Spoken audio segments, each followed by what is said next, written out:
Okay, so quick update on Frog VR5 Turbo, but it's not DSG anymore, it's manual, but you've probably seen this in the previous video. Anyway, update is I'm gonna try to wrap this up, almost there.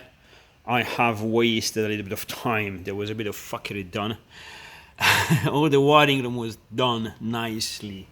Everything was cut to the correct lengths and insulated, and then I had to strip partially down a section of it because I've missed power supply to certain things, and stupidly I was thinking I've done something wrong, stupidly, because I've tested it, the wiring room, and I tested the new prototype patch loom, Steve calls it, I call it the adapter loom, which is now we don't modify any of the wiring looms from the Volkswagen or the Toyota ones.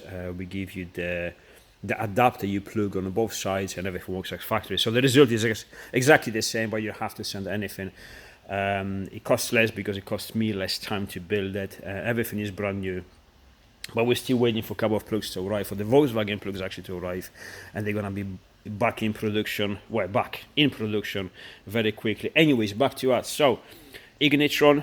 Why ignitron? Why we went straight away with the proper ECU instead of the standard ECU? Well, obviously that is a dinosaur. This is miles ahead as a technology as the, for example, diagnostics. We were doing a base map and checking the pins, checking if the coils were working. Hence, obviously, I removed the wires there. Again, stupidly, because everything was working, but I was doubting, because anything can happen. And just to find there was no problem. The problem was someone else, where actually it wasn't a problem, it was just the settings. Anyways, you can check individually if they click. You can check them up without firing the engine up just by the ECU. ECU gives you all of the possibilities with the coils, with the injectors, with all the sensors, with everything. So diagnosing any issues or set them up is, possibilities are endless. It's very, very good. Safety. Oil pressure plugged into the ECU. If you lose in oil pressure, ECU can save your engine. Fuel system, which for now I'm running, not standard, but just a normal pump in tank, because you can have them pretty big these days. Before this car is gonna see any truck days, there's gonna be a sweet pot, obviously, but even then you're making your fuel system as safe as possible. Big sweet pot, one fuel pump, two fuel pumps, as redundant, you have the second one with one-way valves, etc. Still something could go wrong. In that case, for example, you have your fuel pressure sensor plug into the ECU, and if the pressure drops, ECU saves your engine. So instead of blowing a hole in your expensive piston and rebuild the engine again and lost a day, a lot of money, a lot of fun, it saves everything. And then you can actually diagnose it, because it will tell you what was wrong with the data log. So it's just miles ahead as a technology, so there was no brainer. Now the second reason for that is I said we're gonna go with the standard ECU, which this one here first, because we want to see how far we can push the engine with this, but we know roughly, we know the limitations. So I was like, I don't want to do the job twice, because I have a very limited time. I got 3 cars to build. This one here we have to build it for truck use. There's another 2 we have to build for truck use. Truck use? I don't remember even. It's loads of stuff to do. So my time, like I said, is very valuable. For the same reason, I didn't go DSG and fucking about with that, just to prove, just to see, just to have the knowledge about it. Because, like we said before, 99% of our customers don't use DSG, they use manual gearboxes, because it actually makes sense. Some people prefer using that, and I get that, because it's cool, it's technological, and has its own advantages. For me, like most people, this car is about the driver's experience. And driver experience, the best way to do it is to shift manual, especially when the gearbox is something good. When they shift really nicely, it's just a pleasure to shift the gears. Having the clutch and the gears, they drive the car properly. That is your driving experience. And this car is pretty much all about that. No, I lost my plot. Well, I was talking about ECU. Yeah, do it everything at once. Now, for example, because this ECU is so good, well, so good, is not any aftermarket ECU now does it, but this one especially because it's kind of plug and play, not into the VR5 or VR6, because they are designed mainly for the 1.8 as the base map, as the pinouts and everything. Well, not designed for that specifically, they just plug and play for the 1.8s, but also they almost plug and play for the VR engines. But the VR5 and VR6, as you know, on the old issue, they work on the MAF sensor. The MAF sensor is behind the air filter, which is paying us to use it on the turbo engines. You can. There are ways around it. You can cheat the ECU, you can put a bigger housing and all the stuff, but it gives you limitations. MAP sensor is the proper way to do it. So you have to add a couple more sensors inside the original wiring loom to do it nicely, to do it neatly. Now, you can do stuff, you can bodge the stuff together. When I'm saying bodging, I'm not talking bodging the bad way, I'm talking bodging the good way. Yes, there is a good way to bodge the stuff together. You can twist the wires, you can make them longer, it could look like a mess and still work for a long time without giving you issues. However, it will never be as good as do it proper. The problem is with doing this stuff properly. So let's say from bodging to doing stuff properly, you have twice the amount of quality, all right? It's twice as good if you do it proper. But to do it proper, you spend 4 times longer to do it. So, yeah, sometimes bodging the stuff together in a good way is very, very tempting when you don't have a time. Now, I always say, and now I have to really do what I preach, to do this stuff once. Because when you do it twice, you spend it twice the amount of time, in that case even longer, and twice the amount of money, or somewhere there. Why? Save money, save time, do it once, set your goal, where do you want to be at, and just push towards that goal. Because you're going to get it quicker, cheaper, and just better. Same for the gearbox. I was like, I'm just going to put the gearbox on and then we see. No, limited slip diff, because this bay in my car, we already know I'm not going to touch it again once it's moving because I don't have a time. So diff is on the way, we're going to put it on. Obviously I have to do more work on this gearbox. This is the O2Q gearbox, not O2M, which is the successor of the O2M. Is it better, is it worse? I'm not sure, there's different ways to see it. I think they're both as good. Couple of changes. For this conversion, go O2M 100%, unless you have the access to milling machine and you're willing to do some work on your own. You can make them work, it's easy in there, but I still have to remove it and I have to machine the bell housing and the surface where our adapter plate goes in, because they change between this and the O2M. So for the hassle-free O2M, 100%. This one was because it was already in the workshop. I said, well, I'll use it because I don't have a time to search for one, to pick one up, or waiting to be sent. It's in a workshop, we use it.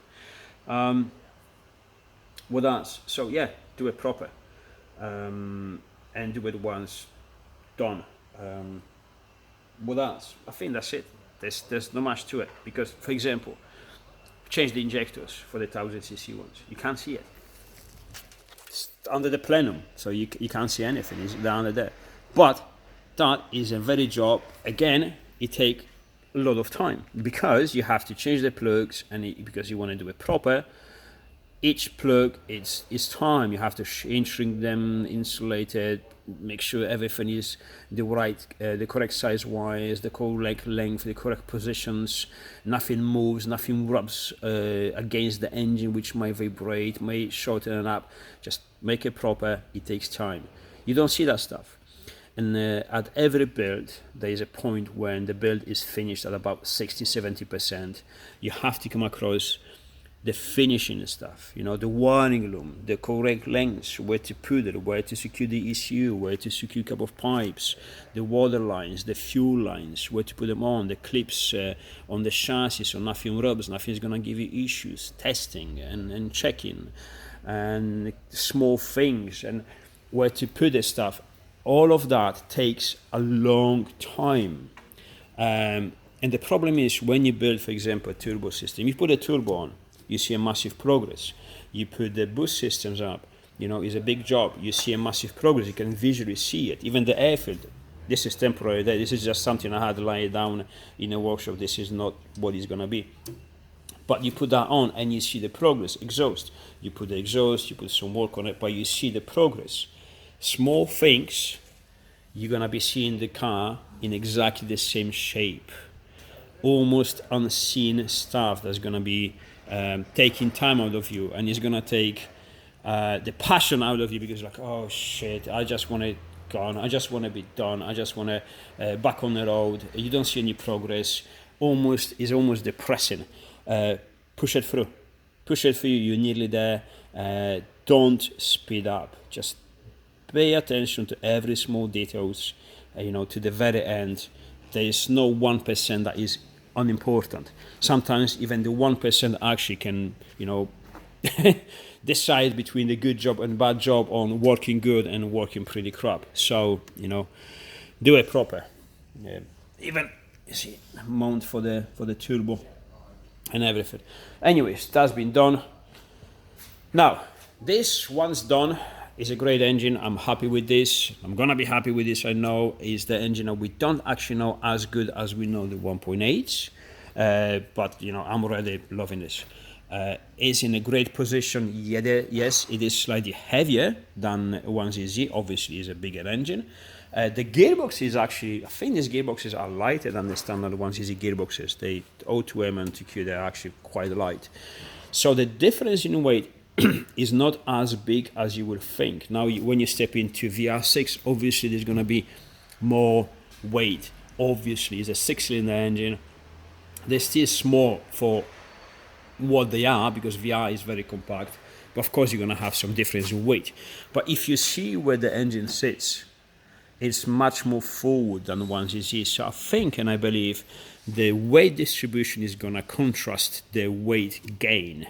And the weight gain is not as big as you would think, but the weight distribution, it is actually quite substantial. So I don't think there's going to be any negatives, maybe even some positives. However, yes, like I said before, if this wasn't already done, if I didn't have to use this engine and the SG gearbox, which changed my mind, for development in this chassis, I would probably have gone 1.8, because it will be on the road ages ago. I'll be using the car, and to be honest, the 1.8 is still my first choice of the engine for this chassis. Why? You don't have to cut anything, everything fits in. The engine is in a better position than the standard one. You can remove, you have the access to the plenum. The bulkhead is here, you can remove this, you can remove all of this behind the engine, you can remove the cylinder head in situ with the engine inside the car. And the engines themselves, they're so simple, you can build them in a weekend. It's even less, in a day, but not simple as that's the only positive. No, they're very good engine, they're strong. They breathe a lot of air, they're very good, they're very efficient, they rev very high if you want to, small, very light for what they are, and again, the simplicity is a win. Simplicity is the one that doesn't give you any issues. If there is some small problems, they are small and they are very easy to fix. So, that's for me, that is the goal, that is the best one to go in a MR2 chassis. So, that's it. Now, I don't have much time to spend on this car now. Secretly, parts arriving for the VR6, because the customer, and I think he realized that what I'm doing myself as well, what we've been always doing, is the right way to do it, because I think he's going for, do it proper, do it once, save money and get the car collected from here already exactly for what you wanted, for you go where your dream car is. That's a good way to do it. So we'll see. But parts are still arriving. Parts are still arriving for a couple of bits. I have to wait for the customers, and secretly I'm hoping they delay a few days, so I'm gonna have a couple more days to work on my car. I'm not hoping too much for it, but I do hope for it, because I want it back on the road. Steve yesterday was there filling with the ECU, trying to get the base map working as good as possible, because these ECUs then can kind of self-learn. Oh, I haven't talked to you about the Steering wheel. All right, quickly, very quickly. Let's put it here. Now, steering wheel. This is not needed anymore because I'm not using DSG. This was bought because I wanted to use the DSG and using all this stuff for for controlling the DSG and paddles and everything. I found this. It was like this looks cool. I want it. Now, no DSG, but I will try to use the steering wheel anyway, because now on that issue and all that stuff, I wanted to have the comfort. I want to have the car which has all the interiors, nice and quiet, pleasure to drive.